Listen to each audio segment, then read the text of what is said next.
Welcome to the Chain Podcast. Today, we're revisiting one of our most talked about episodes back from January 2025. Back then, we sat down with supply chain expert Alastair Charatan to make predictions about the impact on newly announced tariffs and what they may mean for businesses, consumers, and the global supply chains. Now, nearly a year later, we're reconnecting with Alastair to see which predictions came true, which surprised us, and more importantly, what can we look ahead to 2026? Welcome, Alastair. Thank you, Abe. Good to be back. It seems a lot longer than a year since we started this discussions with all the changes and the disruptions that we've experienced. But let's go back. Our initial predictions back in 2025 focused on slower growth in trade volume, selective reshoring, and rising consumer prices. Which materialized and which one of those surprised you? So the latest data indicates that consumer prices are going up, and we can look at that in a little bit more detail later on.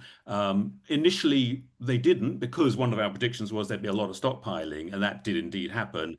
And it meant that actually the consumer and indeed businesses were shielded for 3 to 6 months. So that's why it's really only probably been in the past quarter that we've really started to see the price rises come through.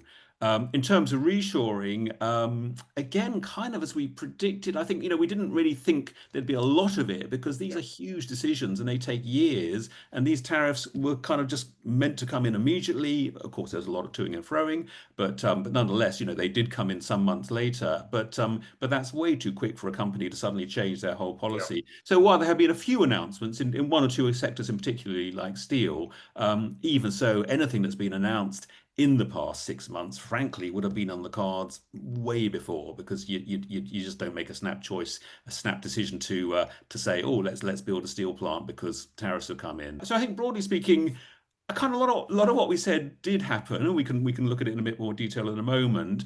I think the big surprise, in my mind anyway, was that there wasn't much retaliation from UK, EU, and say Japan. However, China has retaliated pretty sharply and in pretty focused ways. And again, there's some very powerful examples of where they've demonstrate their power as well. And there's been a little bit of backtracking from both sides, it must be admitted, to kind of like take the heat out of it a bit. But I think less retaliation is perhaps a pleasant surprise in a way. The last time, you made a comment that was kind of interesting, that tariffs often act like a dial. They're adjustable and tactical, that you turn them appropriately on. Brexit, which we compared it to back in the day, was more of a structural separation from the EU. Do you still see that distinction holding, that tariffs, or are they starting to feel a little bit more permanent? I would be really surprised if they're permanent, to be honest, because there's no doubt, there's some pretty powerful statistics recently from the OECD and others which kind of show that they're not having a good effect.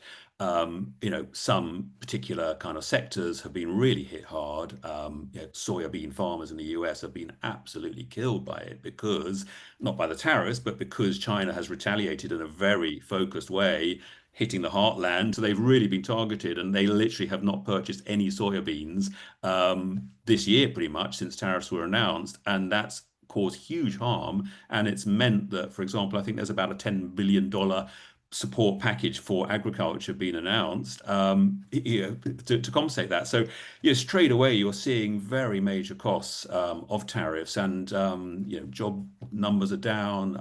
So I don't think the American public are going to ignore that. And I think as the inflation comes through again, I think there'll be some quiet backtracking. And already, in some, there's some examples. I think Canada's headline tariff is 35%, I've read.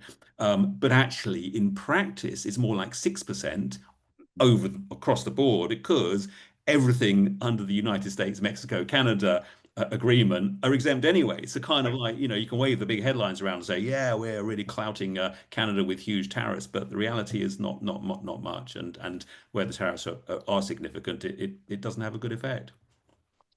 Also, you mentioned before that, some of the companies have been able to mitigate the tariffs through a variety of different strategies, inventory buildup, some sourcing changes, obviously pricing increases. Do you see those as permanent, or do you see those as temporary? Let's assume that they're going to stick where they are. Well, the stockpiling of inventory, that's done and dusted. It's all been used up months ago. So kind of everything has to come in under the tariffs now. So that one, it happened to the extent we thought it would, but its benefit, its cushioning effect is over. Sourcing changes, there have been some, and I think they will remain, where it's possible for companies to change their sourcing arrangements. But I think in terms of price increases, I think that's where they're going to start to increase, because I think, for the first 3, 4, 5 months, they were cushioned by existing finished goods inventories and by raw materials inventories and so on. Then maybe for a month or two after that, they would say, well, let's just kind of stick in there and just see how we get on, and our tariffs going to change. But I think now they're just going to say prices are going up. It depends a lot as well, I think, on sector. I think the durable goods category, which includes appliances and cars, which I think were two specific industries. I think our advice back at the beginning of the year was, if you want a new washing machine or a new automobile, buy it now if it's a foreign one, because they will be going up. And apparently, in the second quarter of 2025, the price index for those was 3% at an annual rate, which I've read is the fastest, apart from COVID, was the fastest increase since the 90s. So really, look, it's not going to kind of 10% inflation, but these are big rises, compared to the very low benchmark of price increases previously. So I think the price increases will be here to stay, and they will, I think, increase somewhat over the coming months.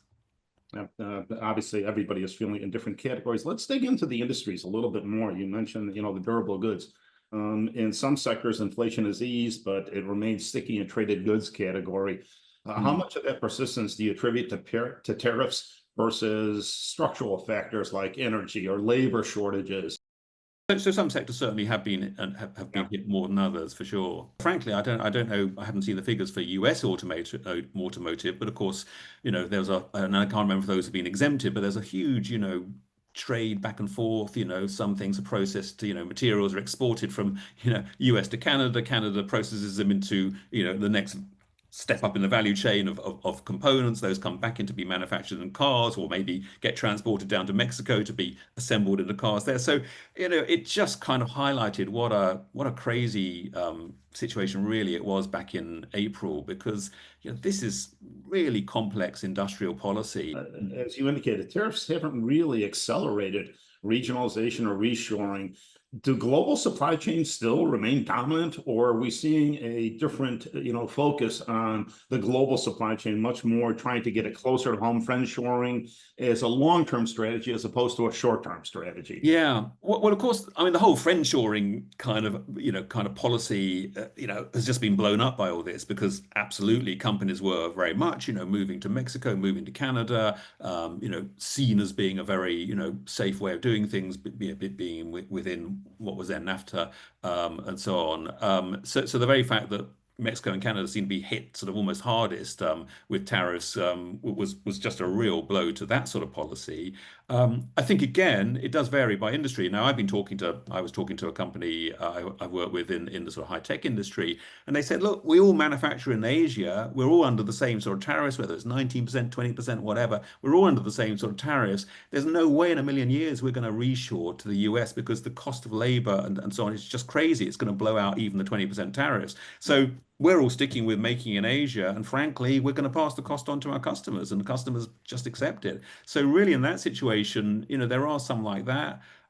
So it's hard to kind of think of specific industries where the labor or energy or land property costs are modest enough, as a proportion of the product cost to justify moving back to the US, because the tariff burden is so high. I mean, I'm not saying that not any industry is like that, but it's, there's got to be a particular confluence of different factors to make that business case sensible. And with all the uncertainty, it doesn't help, because these are big decisions, and you're just not going to make those decisions with the amount of uncertainty there is, including the very fact that, as we are right now, tariffs may be judged illegal by the Supreme Court. So kind of makes it even more difficult to make a sensible decision in that kind of business environment. Interesting. Let's dig into the time horizons a little bit because I think, as you're pointing out, they factor in, as we've seen time planning horizons shrink significantly, because if you don't know where you're sourcing from, you don't know where your market is, it's extremely Mm. difficult to invest in a 3 to 5 year, capital plan. We've had some examples here. We've invested heavily in the semiconductor industry, but yet we're Mhm. still not seeing the chips roll off the factory floor in Phoenix. It looks like at the maybe towards the end of this year, beginning of this year, but the latest generation won't come out until 2028. One of the things Mm. that you mentioned was the ecosystem surrounding the reshoring or nearshoring, or bringing it back. That seems to be a significant challenge because, again, using TSMC, we're importing workers from Taiwan to train our U.S. workers. Mm. So, Mm. give me a sense of planning horizons and timing. How can organizations evaluate what their long-term strategy is if you're uncertain about your short-term? Absolutely. Well, I think that's exactly it. I mean, look, fab plants are kind of like some of the most complex kind of factories in the history of humanity. Let's face it. I mean, it's just miraculous what they do. So you can't get more specialized than that. But even kind of a regular manufacturing plant of machinery or whatever it might be, what kind of you got to find the site. You want to evaluate all that. You want to talk to all the different states and find out what sort of grants and support there's going to be. Then you've got to find the site, negotiate for that, get the drawings and the architects, build, get the plant in, start training everyone. I mean, even a straightforward manufacturing plant is going to be 2, 3 years minimum Yeah. until it's up and running fully. And let's face it, by then we're going to be pretty much facing a new president, whatever happens, it's totally incompatible, which is why tariffs in the first place is such a blunt short-term instrument. And if you're trying to change industrial policy, it's got to be done in a different way, a more thoughtful way to give people time to plan. And even if it's a case of saying, yeah, you can't just say you're going to do something and you've got 3 years to do it. It might be a case that if after 1 year you haven't, purchased a site and demonstrate you've secured a site, so Yeah. you really mean it, yeah, there may be tariffs come in, but there's got to be ways. It's got to be more thought out because I don't think many people are going to say because of tariffs I'm going to reshore. I think they would be looking at reshoring anyway because of market choices and things like that.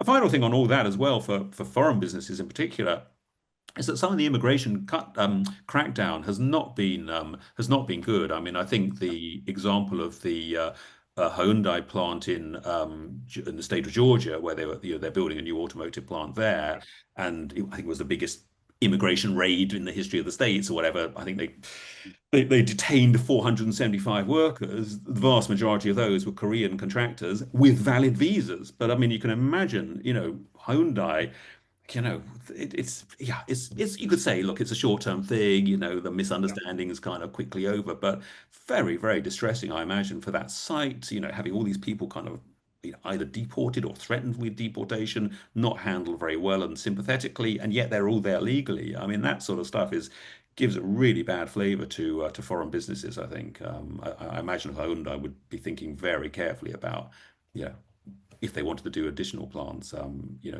given that sort of treatment.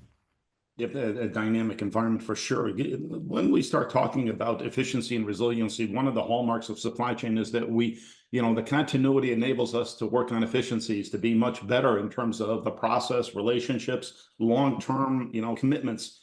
Have tariffs influenced our long-term supplier relationships and sourcing strategies?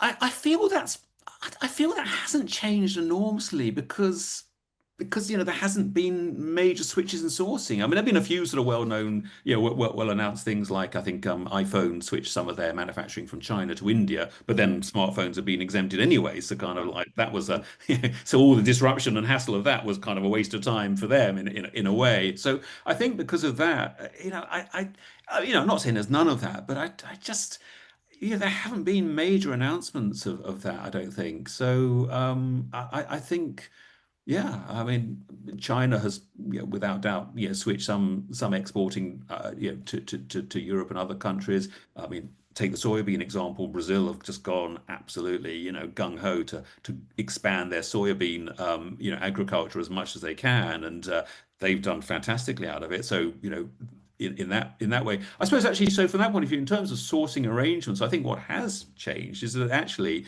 it's encouraged non-US countries to kind of start trading more and to be, developing some of the existing trading associations and relationships more, which frankly is going to be to the detriment of the US, medium term. We're a global society. We need to trade globally to exploit in the best way the different resources and cost advantages of different countries rather than, try and make ourselves a fortress country. It's just not good business. Let's get back to one of the topics that you brought up and that we discussed before was the retaliatory actions. China's strategy appears to be a little bit more measured, as you indicated before.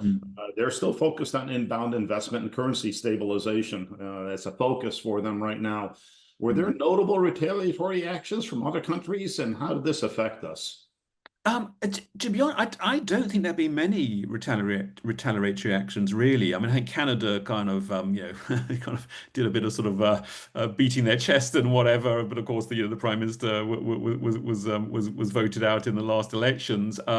So there was a little bit of of action there. But I think again, in Canada, I think the consumer's spoken in some areas, like buying US whiskey, bourbon, or whatever. I think sales are massively down because Canada just said, "Hey, you're being nasty to us, so we're not going to buy your products. Thank you very much," as a consumer. So it wasn't necessarily retaliatory tariffs in that case. I think, so I think really China is the only country who have, definitely done things, but in a very focused way. And I think the rare earth, kind of export controls they brought in back in October, were very effective and immediately had the US sitting up. I think that they've now relaxed them a little bit as a sort of, I guess but it just shows they can flex their muscles. They're the ones who've got the, while they're very dependent on US imports because they export so much, nonetheless, they're very, very powerful in their own right. And I think what's been surprising and I think a good result is that the UK and EU, well, EU is much bigger than the UK, of course.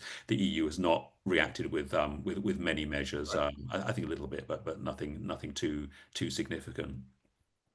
Let's get on the consumers, on the impact to the general public. How did tariffs impact the consumers, and do you see significant price changes as a temporary or permanent? Hard to say. You would hope that competition would make that happen because if one importer or retailer says, "Okay, I'm going to undercut and I can afford to undercut because I know I've got some extra margin now that the price has dropped again." So you'd hope that market forces would make that reaction. But absolutely there is a risk that the prices stay high. And yeah, I mean, as the kind of the OECD, in September was saying that the full effects of tariffs haven't yet been felt because of the stockpiling and things like that. But it reckoned then that they were becoming increasingly visible. So yeah, it has hit the consumer. And I think the other thing is that, say, thinking of some of the companies I've been talking to, they're not making consumer products, but they are making important components which go into the final product. So ironically, their cost within a product, who knows, it might be 5%, it might be 20%, but it's not enormous. So if their product, if they're say they're 10% of 10% of a product and there's a 2% tariff, well, they may well pass on that tariff. So it's an extra 2% built into the product cost. The question is, is that 2% just added in, or does it just say, okay, well, the whole product cost has gone up by 2%, and then I apply, 100% margin by the time it's gone through various distribution channels. So does that 2%, increase the entire product cost by a similar amount? But it's, it may not be enough to sort of really make the consumer sort of react. In some areas, I think definitely automotive, clearly, Yeah. some, kind of top, very prestige European brands, I'm sure sales are down. And in that case, some sales might have switched to US brands, but I suspect that for some of these customers, they'll just say, I know I'll just hold on to my current car for a year or two because I don't want to pay 20% more for it, and I'll see what happens in a year or two's time. So I think in that case, definitely, I'm sure that the prices will go back down again when the tariffs are removed, if they are removed. Yeah, it's interesting. We hit upon before the efficiency, which brings down the cost. The resiliency increases the cost for a lot of organizations because of redundancy and multiple, scenarios or, backup plans. Are companies actually becoming more resilient under the new conditions, or just more fragmented and costly? Um, As I say, I mean, I think it's not that there's been enormous changes. I mean, it's kind of I don't know, it's not like COVID where suddenly people were kind of looking at perhaps more significant changes. What products they needed to make. I was funny enough talking recently to a consumer goods company who were able to repurpose one of their factories to make products which were in huge demand during COVID.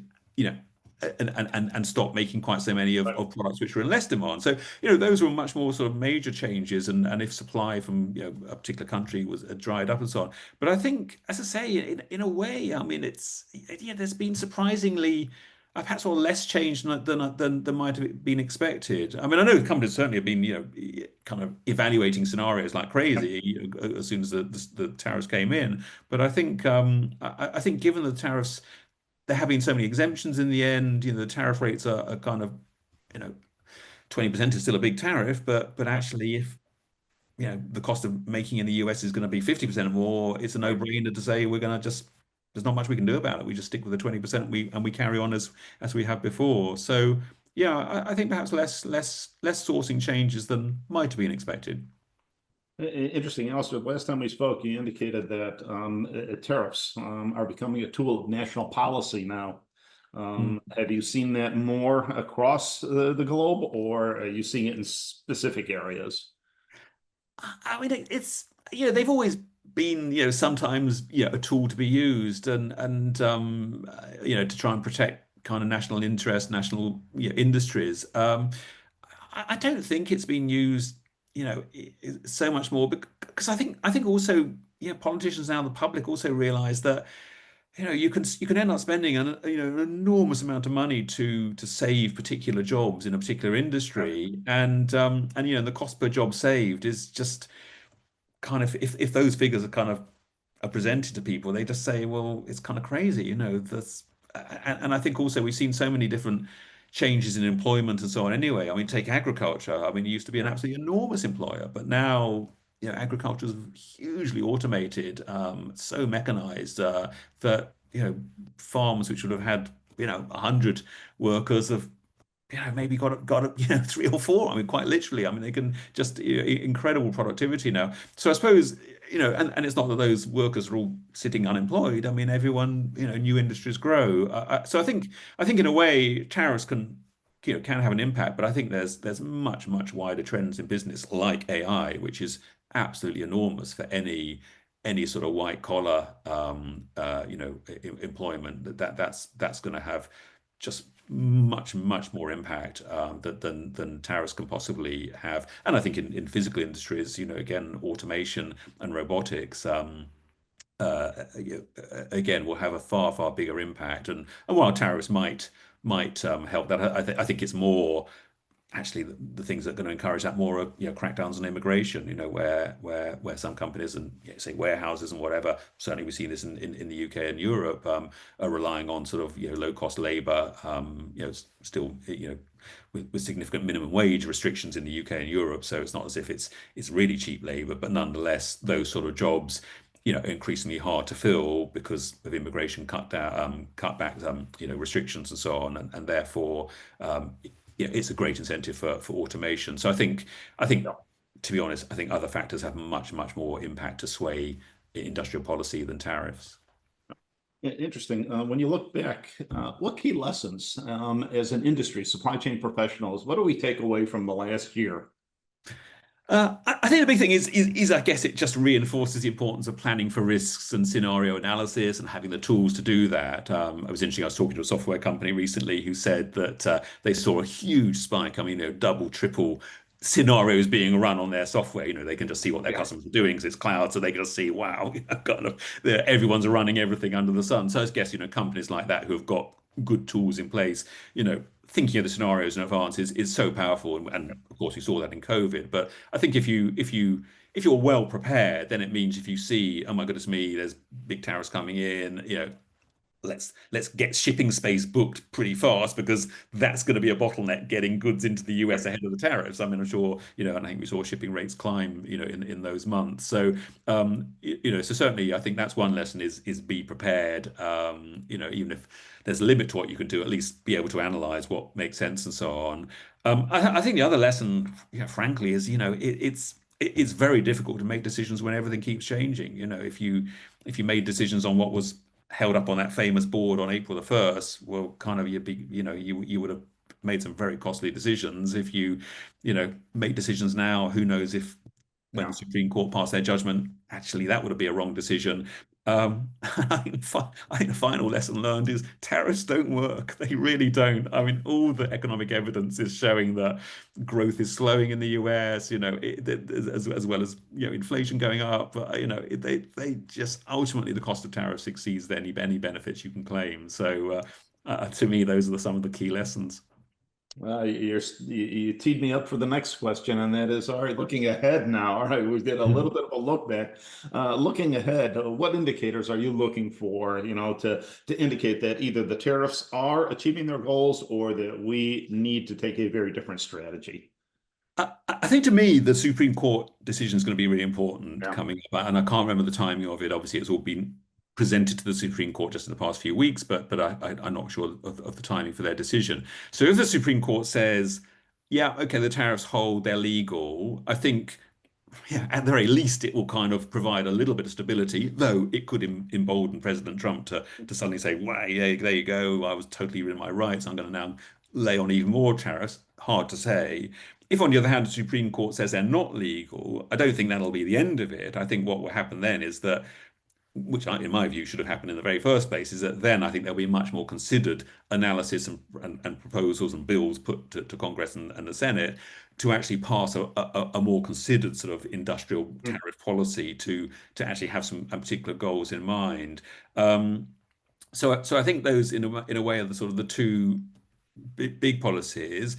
If it looks like tariffs are here to stay, the question is, do you make major sourcing changes? Because Yeah. as we discussed earlier, it's by the time you've got any new factory up and running, there's going to be a new president, and look, who knows which party it will be, but if it is a new president, will they just stick with the tariffs, or will there be clear, will it be clear? Well, by then it would be clear absolutely what it's done to growth, what it's done to consumer prices and so on, and therefore, and employment as well, and therefore it will be clearer whether, they are having any beneficial effect. But from when if you try and sum up, I think the impact of tariffs in terms of the headline, hey, look at all this money we're taking in, isn't that great news? Versus how much of that ultimately is being recharged by the supplier, or more to the point, the importer pays initially. Whether the importer can say to the supplier, "Hey, you pay," depends on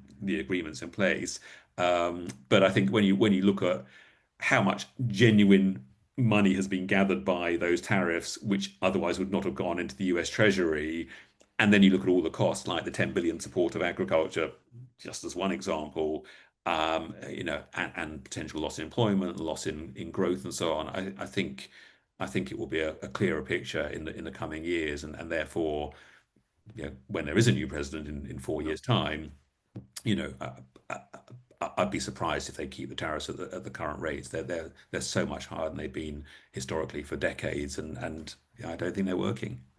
It's interesting, Alistair. I think as you're describing here, irrespective of the Supreme Court decision, we're still in a period of uncertainty, that it is extremely Mm. difficult to plan 3+ years out when you don't know, as you indicated, sourcing strategies, where your market is going to be, and what conditions, the trade conditions that you're working under. Mm. What would be a silver lining for industries today? What would help them become at least much more committed to a strategy, a long-term strategy, as opposed to this sort of, hold my breath until I get some Mm. clarity? I guess to me it will be the right sort of focused kind of support and industrial strategies to support US industry. And if that means it's grants for building factories and employment grants, apprenticeship grants, whatever it might be, to me, that's the opportunity to shape, in a positive way. It's carrots rather than sticks. And I think ultimately, money spent like that has much, much more impact than just trying to kind of beat up importers and in a very simplistic way, really. So I think that to me is the opportunity, and having a much more focused approach to, which I guess is what they've done with the chip plants, kind of which is a slow strategy, because these are, as we recognize, unbelievably complex plants to build. But that's an example of major strategy, which is having the desired result. So I think it's much more of that rather than tariffs. I think that would have far more impact and benefit. And of course, you can choose areas to, much more sort of economically challenged areas in the US. Yeah, they can have additional incentives. So that to me is a far better way of growing the economy and growing industry in the US.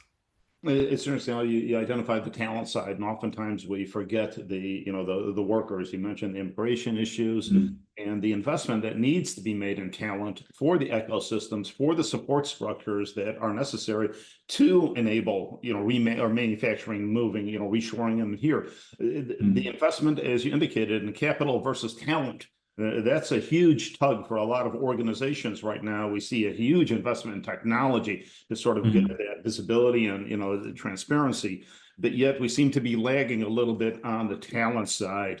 Long-term strategy. Do you see that as, I think you just indicated, that's a much better long-term strategy, is investing in the talent side?